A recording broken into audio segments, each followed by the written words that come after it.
आत्मा कहाँ होती है? हमारा उत्तर है, और बड़ा ही संक्षिप्त उत्तर है, कि आत्मा यहाँ होती है। क्या है इस बात का अर्थ? क्या है हमारा इस यहाँ शब्द से तात्पर्य? आइए इसे समझते हैं। परंतु पहले हमारे पास आए एक प्रश्न को बोल देते हैं, क्योंकि उसी प्रश्न के समाधान हेतु आज का यह सत्संग हम बोलेंगे। प्रश्न इस प्रकार से है। महाराज जी को नमस्कार। YouTube पर आपके सत्संग सुने और आपकी समझाने की तर्क सम्मत एवं शास्त्रोक्त शैली से मैं अभिभूत हूँ। आत्मा नहीं होती शरीर में शीर्षक से जो आपका सत्संग है वह भी सुना। क्या आप बताएंगे कि यदि आत्मा शरीर में नहीं होती है तो फिर कहाँ होती है? धन्यवाद। जब हम कहते हैं कि आत्मा शरीर में नहीं होती है तो कुछ लोग समझ लेते हैं कि हम यह कह रहे हैं कि आत्मा होती ही नहीं है, ऐसा हमारा मत है। वे यहाँ तक बोल उठते हैं कि भगवान बुद्ध ने भी तो यही कहा था कि आत्मा नहीं होती है। ये लोग हमारी और भगवान बुद्ध दोनों की बातों को गलत समझ रहे हैं। हम यह नहीं कहते कि आत्मा नहीं होती है, हम यह कहते हैं कि आत्मा शरीर में नहीं होती है, क्योंकि आत्मा ना तो कोई पदार्थ है और ना ही कोई विषय जो कि शरीर में हो सकता हो। शरीर स्वयं एक विषय है, अर्थात जाना जा सकता है, और जो कि जाना जा सकता है, जो कि विषय है, उसमें विषय ही हो सकता है, ना कि आत्मा। और इसी के साथ संक्षेप में यह भी कहेंगे कि भगवान बुद्ध ने पृथक आत्मा का खंडन किया था, ना कि वे ऐसा बोले थे कि आत्मा होती ही नहीं। आत्मा शब्द के नाम पर जैसी भ्रांति आज अधिकांश लोगों को है कि आत्मा शरीर में होती है, आत्मा शरीर को चलाती है, मरने के बाद आत्मा शरीर से निकल किसी लोक परलोक में या अन्य शरीर में प्रविष्ट होती है, ठीक ऐसी ही भ्रांतियाँ उनके समय में, भगवान बुद्ध के समय में भी थी। इसलिए उन्होंने कहा था कि पृथक आत्मा का कोई अस्तित्व नहीं होता। उनको ना समझने के कारण हम लोगों ने, या कहें तथाकथित धार्मिक लोगों ने, उनके दर्शन को, उनकी शिक्षा को नास्तिकवाद ठहरा दिया। इस पर विस्तृत सत्संग फिर कभी कहेंगे। अभी प्रश्नकर्ता के प्रश्न पर आते हैं कि आत्मा कहाँ होती है। हमारा उत्तर है, आत्मा यहाँ होती है। अब इस यहाँ शब्द से क्या तात्पर्य है, यह समझते हैं। कल्पना करिए कि आप अपने घर में हैं और कुछ सामान खरीदने हेतु मार्केट जाने का विचार कर रहे हैं। इस स्थिति में मार्केट आपके लिए वहाँ है और घर आपका आपके लिए यहाँ है। ये दो शब्द यहाँ और वहाँ, देश, यदि अंग्रेजी में बोले तो स्पेस को निर्मित करते हैं। परंतु जब आप मार्केट पहुँच जाएंगे तो मार्केट का वहाँ ना होकर यहाँ हो जाएगा, और आपका घर का जो यहाँ था वह यहाँ ना होकर वहाँ हो जाएगा। और जब आप रास्ते में ही कहीं थे तब मार्केट वहाँ थी और आपका घर भी वहाँ था। तो फिर यहाँ कहाँ था? यहाँ वहाँ था जहाँ पर कि आपका शरीर था। जब आपका शरीर घर में था तब ये यहाँ घर में था और मार्केट वहाँ पर थी। जब आपके शरीर ने घर छोड़ा तो घर भी वहाँ पर हो गया और मार्केट भी वहाँ पर हो गई। कदाचित कोई रास्ते में यदि आपसे पूछता कि आपका घर कहाँ है, तो आप उंगली से इशारा कर बोलते कि वहाँ है। और यदि वह व्यक्ति पूछता कि मार्केट कहाँ है, तो भी आप मार्केट की ओर उंगली कर बोल देते कि वहाँ है। और यदि वह व्यक्ति यह पूछता कि आप कहाँ हैं, तो निश्चित ही आप उसे उत्तर देते कि मैं यहाँ हूँ। अर्थात देह के प्रति आत्मभाव होने से, शरीर को ही अपना स्वरूप समझने से आप हर उस जगह को यहाँ बोलते हो जिस जगह पर भी ये शरीर होता है।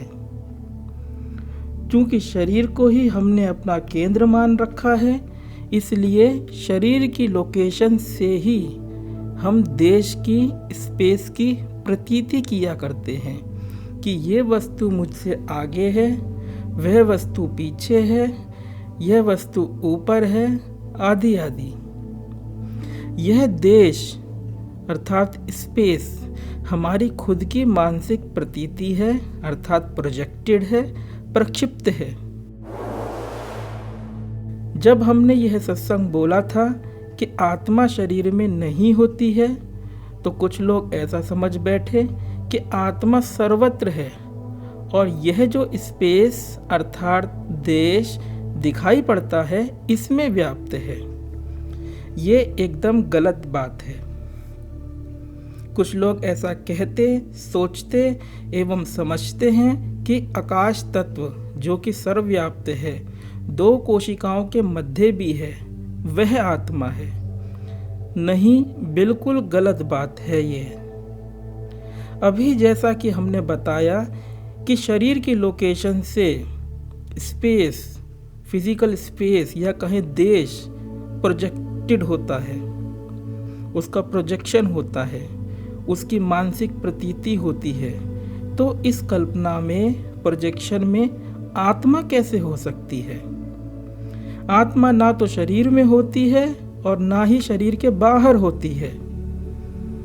अभी आगे हम गीता के ही श्लोकों द्वारा यह बात समझाएंगे। एक बार एक आश्रम में रात को हम सो रहे थे। वहाँ वृक्ष काफी अधिक संख्या में थे।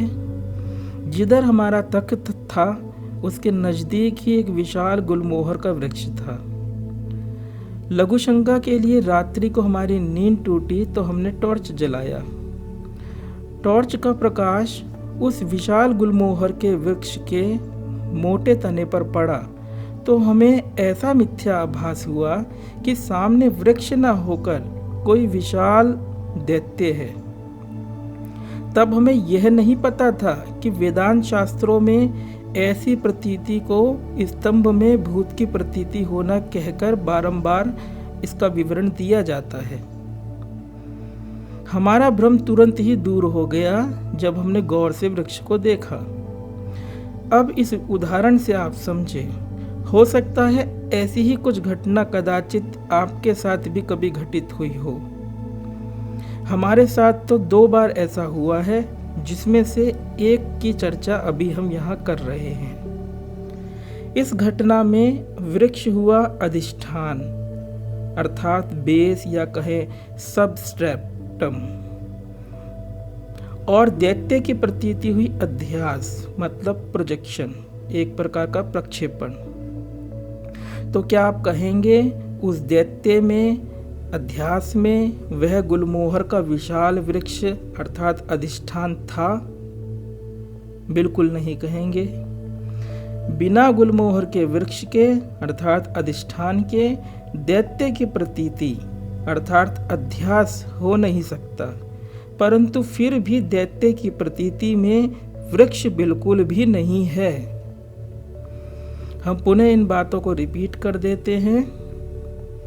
इस घटना में वृक्ष हुआ अधिष्ठान अर्थात बेस या कहें सबस्ट्रेटम, और दैत्य की प्रतीति हुई अध्यास मतलब प्रोजेक्शन, एक प्रकार का प्रक्षेपण। तो क्या आप कहेंगे उस दैत्य में अध्यास में वह गुलमोहर का विशाल वृक्ष जो कि अधिष्ठान है वो था? बिल्कुल नहीं कहेंगे। बिना गुलमोहर के वृक्ष के अर्थात सबस्ट्रेटम के अधिष्ठान के दैत्य की प्रतीति अर्थात प्रोजेक्शन या अध्यास हो नहीं सकता। परंतु फिर भी उस प्रोजेक्शन में, उस दैत्य की प्रतीति में वृक्ष बिल्कुल भी नहीं है। झूठ में सच कदापि नहीं हो सकता। ठीक ऐसे ही यदि आप यह समझ लेंगे कि जिस भौतिक रिक्तता को, देश को, फिजिकल स्पेस को मैं अनुभूत कर रहा हूँ, एक्सपीरियंस कर रहा हूँ, वह देश मेरे खुद को देह मैं हूँ ऐसा मान लेने से निर्मित है, प्रोजेक्टेड है, तो भूल करके भी आप ऐसी मिथ्या बात नहीं कहेंगे कि आत्मा शरीर में होती है या शरीर से बाहर होती है। चूंकि हम देह को अपना स्वरूप समझते हैं कि मैं शरीर मात्र हूँ, इसलिए हमारा यहाँ, इस यहाँ शब्द पर विशेष ध्यान दीजिएगा पूरे सत्संग में। चूंकि हम देह को अपना स्वरूप समझते हैं कि मैं शरीर हूँ, मैं शरीर मात्र हूँ, इसलिए हमारा यहाँ वहाँ होता है जहाँ पर कि देह होती है। हमें हमारी एक लोकेशन मिल जाती है कि मैं यहाँ हूँ। तो अब प्रश्न यह उठता है कि यदि देह मैं हूँ ये मिथ्या बात हमारी छूट जाए तो हमारी लोकेशन क्या होगी, कहाँ होगी? यदि देहाध्यास अर्थात यह शरीर मैं हूँ ऐसी दूषित भावना कदाचित थोड़ी देर के लिए भी हट जाए तो आप अपनी लोकेशन कहीं नहीं पाएंगे, अर्थात शून्य आप हो जाएंगे। जो हम यह ऐसा सुना करते हैं कि स्वामी विवेकानंद जी जब अमेरिका के शिकागो शहर में गए, अपना प्रथम वक्तव्य दिया, तो उन्होंने कहा था ज़ीरो इज़ गॉड, अर्थात शून्य ही परमात्मा है। तो वह जीरो यही शून्यता है, यही रिक्तता है। आत्मा या कहे परमात्मा आप से पृथक कोई सत्ता विशेष या शक्ति विशेष नहीं है, बल्कि यह मैं शब्द से जिस अस्तित्व की तरफ इशारा पैदा होता है वह मैं ही आत्मा है। आपको देहाध्यास है, ऐसा भ्रम है कि यह शरीर मैं हूँ, इसलिए आप स्वयं को सीमित जाना करते हो। परंतु यदि ये भ्रम टूट जाए, दूर हो जाए, तो आप ही असीमित हो, अर्थात आत्मा को पाया नहीं जा सकता, ना ही उसे देखा जा सकता है। दर्शन स्पर्श आदि की बातें तो कोरी बकवास है। आत्मा तो हुआ जाता है। देहाध्यास के हटते आप स्वयं को रिक्त पाते हो और असीमित भी पाते हो, क्योंकि जो जीरो है वही अनंत है। बाह्य भौतिक जगत में जो गणित के नियम मान्य हैं उसमें उसके अनुसार जीरो अर्थात शून्य कभी भी इन्फिनिटी अर्थात अनंत नहीं हो सकता। परंतु अध्यात्म में दूसरा ही गणित होता है। यहाँ शून्य ही ब्रह्म होता है, अर्थात जीरो ही इन्फिनिटी होता है। देह का अध्यास ना होने से आपका यहाँ सब जगह हो जाता है, परंतु इसे भौतिक देश से, स्पेस से जोड़ने की, समझने की भूल कदापि ना करें कि इस भौतिक जगत में सब जगह हो जाता है। भौतिक देश, फिजिकल स्पेस तो प्रक्षेपण है, प्रोजेक्टेड है। कब? जब शरीर आपकी लोकेशन है। जिस अनंत यहाँ की हम बात कर रहे हैं वह ही आत्मा है, अस्तित्व के दृष्टिकोण से, होनेपन के दृष्टिकोण से। देह का अध्यास होने से वह अनंत यहाँ ही सीमित यहाँ के रूप में प्रतिभासित होने लगता है, जैसे हमें गुलमोहर के वृक्ष में दैत्य के होने की प्रतीति हुई। बात को और सरल तरीके से समझाने की चेष्टा करते हैं। फिर अंत में गीता के श्लोकों से भी इन बातों की पुष्टि करेंगे। गीता के श्लोक इसलिए क्योंकि यह आत्मा शब्द आखिर आता कहाँ से है हम लोगों के पास में, इन्हीं शास्त्रों से। क्या आपने कभी भी सोचा कि आपके समस्त विषयगत अनुभव, ऑब्जेक्टिव एक्सपीरियंसेस कहाँ घटित होते हैं? जब आप सुदूर स्थित चांद को देखते हैं तो क्या वह चांद को देखने का अनुभव वहाँ चांद पर घटित होता है? कदापि नहीं। चाहे चांद को देखने का अनुभव हो या खुद अपने पाँव को देखने का अनुभव हो, दोनों ही अनुभव यहाँ घटित होते हैं।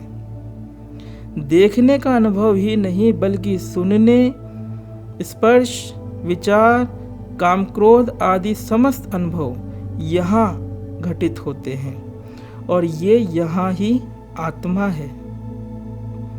गलती हमसे यह होती है कि हम विचारों के द्वारा अपने अनुभव की व्याख्या, इंटरप्रिटेशन किया करते हैं। ये इंटरप्रिटेशन, ये व्याख्या इस देखने के अनुभव या अन्य किसी अनुभव के दो ध्रुव निर्मित कर दिया करती है, दो छोर प्रक्षेपित कर दिया करती है। एक छोर पर हो जाता है अनुभूत, जैसे कि चांद जिसका कि अनुभव हो रहा है, और दूसरे छोर पर हो जाता है अनुभोक्ता, अर्थात शरीर भाव लिए आप स्वयं, जो कि चांद को देख रहा है।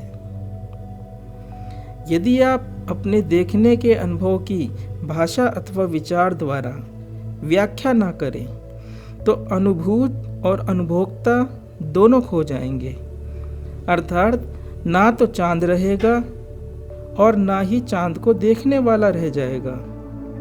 सिर्फ देखने का अनुभव, लुकिंग, ये रह जाएगी। देखने के अनुभव के विषय में यदि विशेष जिज्ञासा हो तो आप सत्य की ओर चैनल पर डले वीडियो सम्यक दृष्टि देखने की कला को सुन समझ सकते हैं। उस वीडियो में हमने अत्यंत विस्तार के साथ यह सब बातें समझाई हैं। अब पुनः बात करते हैं यहाँ शब्द की। जब भाषा या कहें विचार के द्वारा अनुभव की व्याख्या नहीं होती है तब ना तो अनुभूत होता है और ना ही अनुभोक्ता अर्थात व्यक्ति के रूप में आप ही होते हो। यह आप से तात्पर्य व्यक्ति के मैं से है। ऐसे में शुद्ध अनुभव होता है जो कि इसी शून्यता या कहें रिक्तता में होता है और इसी रिक्तता का बना होता है। ये रिक्तता अस्तित्व के दृष्टिकोण से शून्य कही जाती है, परंतु बोध के या कहे ज्ञान के दृष्टिकोण से चैतन्य कही जाती है। और रिक्तता ही यहाँ है, आत्मा है। तैत्तिरीय उपनिषद में भृगु से उसके पिता वरुण ने यही तो कहा था कि जिसमें से सब उत्पन्न होते हैं और जिसमें सब लीन हो जाते हैं वह ही ब्रह्म है। यहाँ हम जिस यहाँ की बात कर रहे हैं वह यहाँ ही वह आत्मा है जिसमें समस्त देखने, सुनने आदि के अनुभव घटित होते हैं। समझाने के लिए हमें घटित शब्द का प्रयोग करना पड़ रहा है, नहीं तो इसके लिए हमारे स्वयं के द्वारा इजाद किया गया शब्द या वाक्य है शून्य में शून्य की हिलोर। कुछ घटित नहीं हो रहा, बस शून्य में शून्य की हिलोर है। ये विभिन्न देखने, सुनने आदि के अनुभव इसी रिक्तता में, इसी यहाँ में प्रकट होते हैं, इसी के बने होते हैं और इसी में लय को भी प्राप्त होते हैं। ये प्ले ऑफ कॉन्शियसनेस है, चैतन्यता का खेल है, लीला है, या कहें शून्य में शून्य की हिलोर है। बाकी है संसार ठीक उसी प्रकार कल्पित है, नकली है, जैसे कि गुलमोहर के वृक्ष पर हमें दैत्य की प्रतीति हुई थी। जब ऐसा कहा जाता है कि आत्मा शरीर में नहीं होती या आत्मा का कोई दर्शन, स्पर्श आदि नहीं होता, तो लोगों को बेचैनी हो जाती है, क्योंकि उन्होंने तो ऐसा ही सुना है, सीखा है एवं समझा है। उनके गुरुओं ने भी ऐसा ही ज्ञान सिखाया है। परंतु बात कुछ और ही है। यदि आप ऐसा कहेंगे कि आत्मा शरीर में होती है और मरने के बाद शरीर से निकलती है, तो आप अपने ही शास्त्र गीता के विरुद्ध होंगे, क्योंकि गीता कुछ और कहती है, उपनिषद कुछ और कहते हैं। आइए देखते हैं क्या कहते हैं भगवान श्री कृष्ण गीता के 9वें अध्याय में।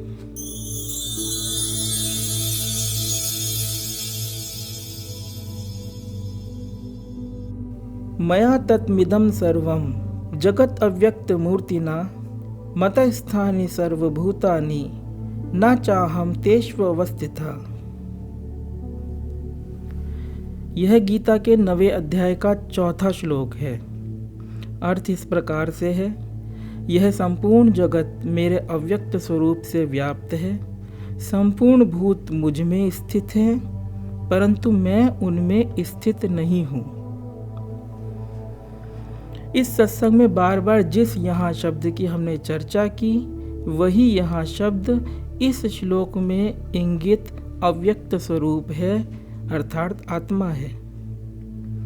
यदि देह का अध्यास है तो यही यहाँ जहाँ शरीर है वहाँ प्रतीत होता है, परंतु यदि देह का अध्यास नहीं है, आपके अपने देखने, सुनने आदि के अनुभवों की विचार द्वारा व्याख्या नहीं है, आपने व्याख्या नहीं की है, तो दृष्टा एवं दृश्य तथा देश एवं काल ये सब भी कुछ नहीं है।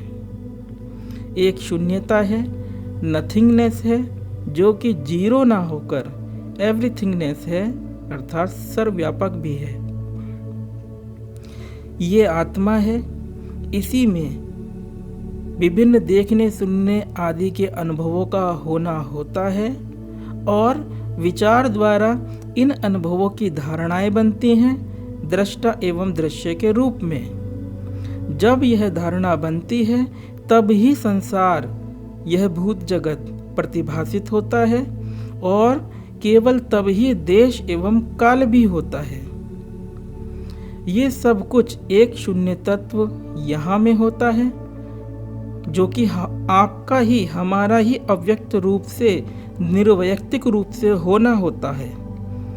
ऐसा नहीं कि ये भगवान श्री कृष्ण का कोई पृथक अव्यक्त स्वरूप है जो कि आपकी पहुंच से परे है। विभिन्नताएं बाह्य स्थूल स्तर पर, शारीरिक एवं मानसिक स्तर पर ही होती है। आत्म तत्व के दृष्टिकोण से द्वैत है ही नहीं कि आप कुछ और भगवान श्री कृष्ण कुछ और। इस यहाँ में, इस नथिंगनेस में ही द्वैत प्रकट होता है, जिसमें कि सीमित दृश्य होता है और सीमित दृष्टा होता है। यह नथिंगनेस ऐसा नहीं है कि कुछ नहीं है। ये नथिंगनेस नो थिंगनेस है। आप शब्दों पर गौर करें कि हमने अंग्रेजी भाषा के इस शब्द नथिंग को नथिंग न बोलकर नो थिंग बोला है, जिसका कि अर्थ है कि ये नथिंगनेस कोई सीमित वस्तु नहीं है। जिस भौतिक देश, स्पेस की प्रतीति हम किया करते हैं, वह स्पेस इन दो दृष्टा एवं दृश्य के मध्य है और दृष्टा को दृश्य की प्रतीति होने के कारण यह स्पेस भी प्रक्षेपित है, ना कि सत्य। आत्मा, जिसको कि हम अस्तित्व के दृष्टिकोण से, होनेपन के दृष्टिकोण से यहाँ हियर शब्द से संबोधित कर रहे हैं, वह सीमित ना होकर असीमित है। सीमित में असीमित कदापि नहीं समा सकता, जैसे कि एक गिलास में एक बाल्टी पानी नहीं समा सकता। यह नथिंगनेस, यह शून्यता सूक्ष्म होने से सर्वव्यापी है। इसमें संपूर्ण भूत प्रतिबिंबित हैं। परंतु यह उन प्रतिबिंबित या कहें प्रक्षेपित भूतों में नहीं है। क्यों नहीं है?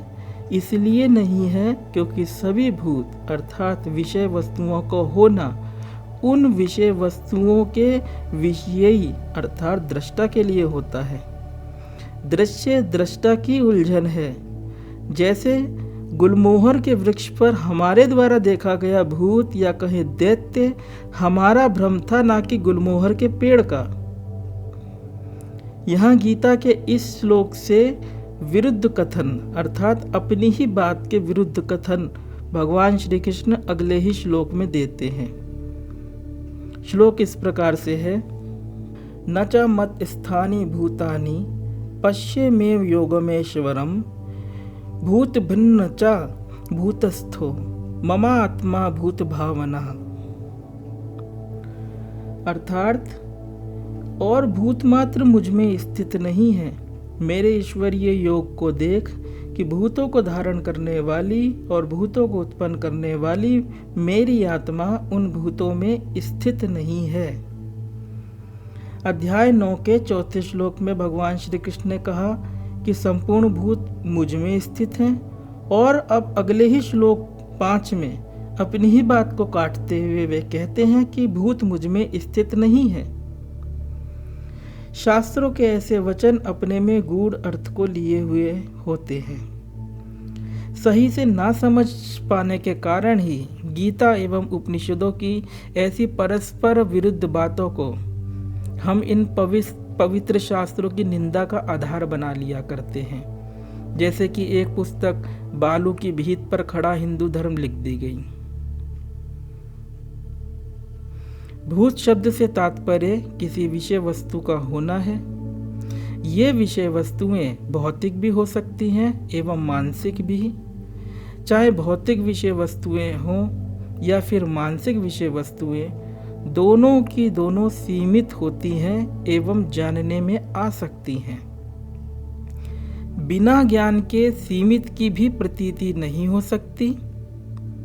जैसे कि बिना गुलमोहर के पेड़ के उस कल्पित दैत्य की प्रतीति नहीं हो सकती। इस दृष्टिकोण से श्लोक 4 में कहा गया कि संपूर्ण भूत मुझ में स्थित है। जैसा कि सीमित विषय वस्तुओं की प्रतीति उनका विषयी उनका दृष्टा किया करता है, इसलिए उस विषय के उस दृष्टा के दृष्टिकोण से गुलमोहर के पेड़ में या गुलमोहर के पेड़ पर दैत्य हो सकता है। परंतु यदि वह पेड़ ही बोल सके तो यही बताएगा कि मुझ में कोई दैत्य वैत्य नहीं है। अब इसे और अधिक स्पष्टता से समझते हैं। जब हमें देहाध्यास है तो देह ही हमारी लोकेशन बनी हुई है, इसलिए अनंत रिक्तता सीमित यहाँ के रूप में प्रतिभासित होती है। अर्थात जहाँ देह होती है उस जगह को ही हम यहाँ बुला करते हैं, प्रतीत किया करते हैं। परंतु देहाध्यास से रहित होने पर हमारी कोई लोकेशन नहीं रह जाती और नथिंगनेस शून्यता जो कि पहले से ही थी प्रत्यक्ष हो जाती है। यही वास्तविक यहाँ है, आत्मा है, भगवान श्री कृष्ण का मैं है। इसी मैं को हम शुद्ध मैं कहकर यदा कदा अपने सत्संगों में बोला करते हैं।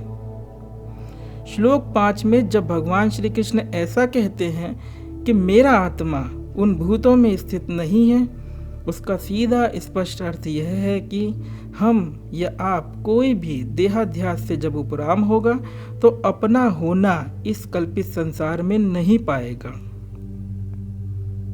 क्योंकि संसार का होना देश काल के द्वारा बाधित है और शुद्ध चैतन्य या अपना होना मात्र निर्वैयक्तिक इम्पर्सनल एवं देश काल से परे है। सत्संग का प्रारंभ हुआ था इस प्रश्न से कि आत्मा जब शरीर में नहीं होती है तो कहाँ होती है। उसी प्रश्न के समाधान हेतु इतना कुछ अब तक कहा गया। सत्संग की समाप्ति से पूर्व हम कुछ बिंदु कहेंगे जो कि सत्संग के निष्कर्ष जैसे होंगे। बिंदु 1, आत्मा कोई पदार्थ नहीं है जो कि शरीर में हो, यह शरीर से बाहर संसार में हो, पदार्थ में ही पदार्थ हो सकता है। शरीर एक पदार्थ है, अतएव इसमें पदार्थ ही हो सकता है, ना कि आत्मा। बिंदु 2, आपके समस्त अनुभव जिस रिक्तता में घटित होते हैं वह रिक्तता ही यहाँ है।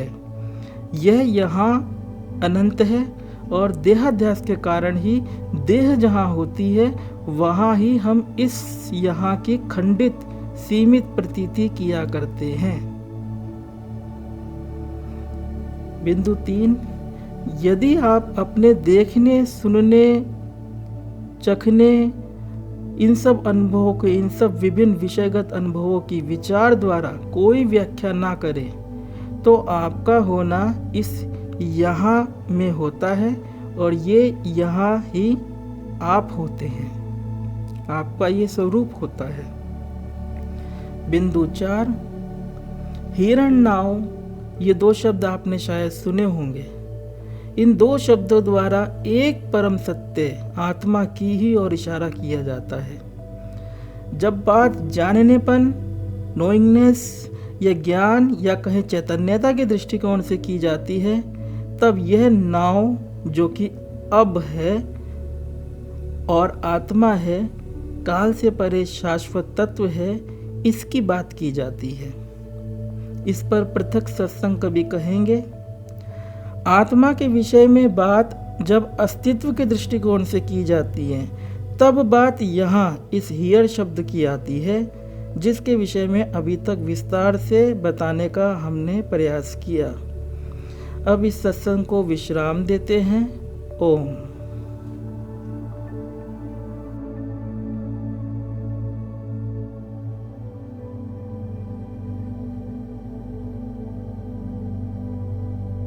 अगर आपको यह वीडियो पसंद आया है तो वीडियो को लाइक जरूर करें और चैनल को सब्सक्राइब कर इस ज्ञान के प्रवाह में अपनी श्रद्धांजलि अर्पित